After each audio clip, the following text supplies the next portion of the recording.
Sanctus, Sanctus, Sanctus Dominus Deus Sabaoth. Salam jumpa kembali saudara-saudariku yang terkasih dalam Tuhan kita Yesus Kristus. Salam sejahtera untuk kita semua. Berkat Allah yang Maha Kuasa senantiasa menyertai kita. Marilah kita mendengarkan dan merenungkan bacaan-bacaan kitab suci hari Kamis tanggal 6 November tahun 2025. Dalam nama Bapa dan Putra dan Roh Kudus. Amin. Bacaan pertama dari surat Rasul Paulus kepada jemaat di Roma, bab 14 ayat 7 sampai 12. Saudara-saudara, tiada seorang pun di antara kita yang hidup untuk dirinya sendiri, dan tidak ada seorang pun yang mati untuk dirinya sendiri. Sebab jika kita hidup bagi Tuhan, dan jika kita mati bagi Tuhan. Jadi, entah kita hidup entah mati, kita tetap milik Tuhan. Sebab untuk itulah Kristus telah mati dan hidup kembali, supaya Ia menjadi Tuhan, baik atas orang-orang mati maupun atas orang-orang hidup. Tetapi engkau, mengapakah engkau menghakimi saudaramu? Atau mengapa engkau menghina saudaramu? Sebab kita semua harus menghadap tahta pengadilan Allah. Sebab dalam kitab suci tertulis, "Demi aku hidup, demikianlah sabda Tuhan, semua orang akan bertekuk lutut di hadapanku, dan semua orang akan memuliakan Allah." Demikianlah masing-masing di antara kita akan memberi pertanggungjawaban kepada Allah tentang dirinya sendiri. Demikianlah sabda Tuhan. Syukur kepada Allah.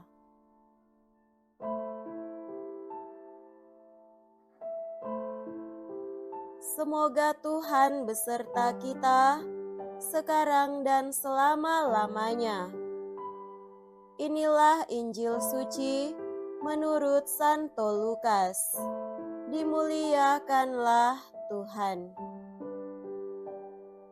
Injil Lukas bab 15 ayat 1 sampai 10. Para pemungut cukai dan orang-orang berdosa biasa datang kepada Yesus untuk mendengarkan Dia.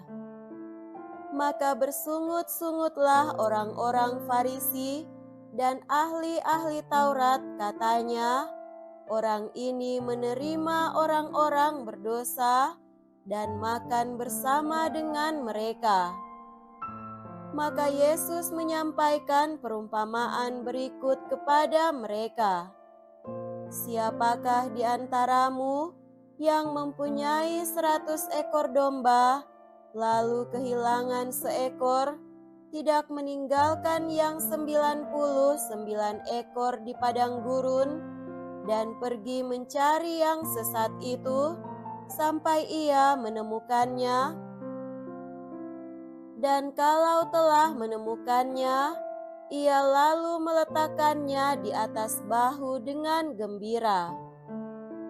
Setibanya di rumah, ia memanggil sahabat-sahabat dan tetangga-tetangganya, serta berkata, "Bersukacitalah bersama aku, sebab dombaku yang hilang telah kutemukan.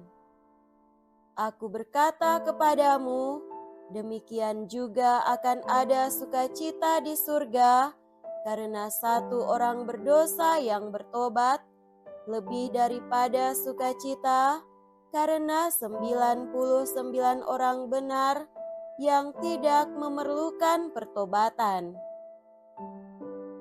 Atau wanita manakah yang mempunyai 10 dirham, lalu kehilangan satu di antaranya, tidak menyalakan pelita dan menyapu rumah serta mencarinya dengan cermat sampai ia menemukannya?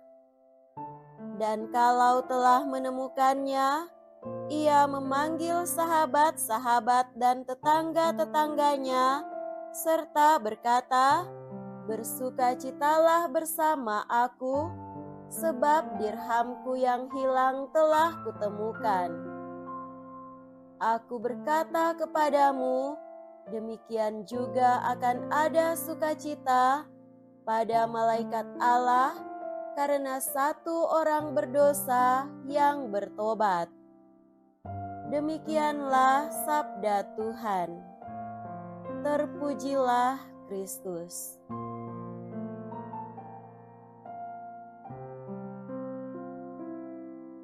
Saudara-saudariku yang terkasih dalam Tuhan kita Yesus Kristus, tema renungan kita pada hari ini adalah kita adalah milik Tuhan. Gereja mengajarkan kepada kita, Ia memanggil manusia dan menolongnya untuk mencarinya, untuk mengenalnya, dan untuk mencintainya dengan segala kekuatannya. Katekismus Gereja Katolik nomor 1. Semua hal itu terjadi karena kita adalah milik Tuhan. Oleh karena kita adalah milik Tuhan, maka Santo Thomas Aquinas mengatakan bahwa kita keluar atau berasal dari Allah dan akan kembali kepada Allah. Sive ergo vivimus, sive morimur, dominus sumus, baik hidup maupun mati, kita adalah milik Tuhan. Dalam Injil hari ini, Tuhan Yesus diceritakan bersama-sama dengan para pemungut cukai dan orang berdosa. Tuhan mau mengajarkan kepada kita bahwa Ia hadir justru untuk menyelamatkan orang-orang yang dianggap berdosa dan tersisihkan secara rohani. Namun pada saat yang sama, orang berdosa dan tersisihkan perlu datang untuk mendekati Dia agar memperoleh keselamatan. Inilah tanda bahwa kita adalah milik Tuhan ketika kita menyadari bahwa kita berdosa, justru kita mau mendekat kepadanya. Saudara-saudari terkasih, kita adalah milik Tuhan. Mungkin ada yang menganggap bahwa dirinya begitu berdosa sehingga tidak layak untuk mendekat kepada Tuhan. Ada pula yang telah menghukum dirinya sendiri dengan merasa tak pantas untuk menerima sakramen tobat. Pada hari ini, kita diingatkan bahwa kita adalah milik Tuhan. Dalam keberdosaan dan kelemahan kita adalah milik Tuhan.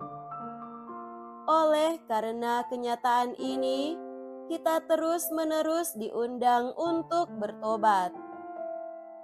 Paus Fransiskus mengingatkan kita, Tuhan tidak pernah lelah mengampuni kita, kitalah yang kerap lelah untuk bertobat. Semoga demikian.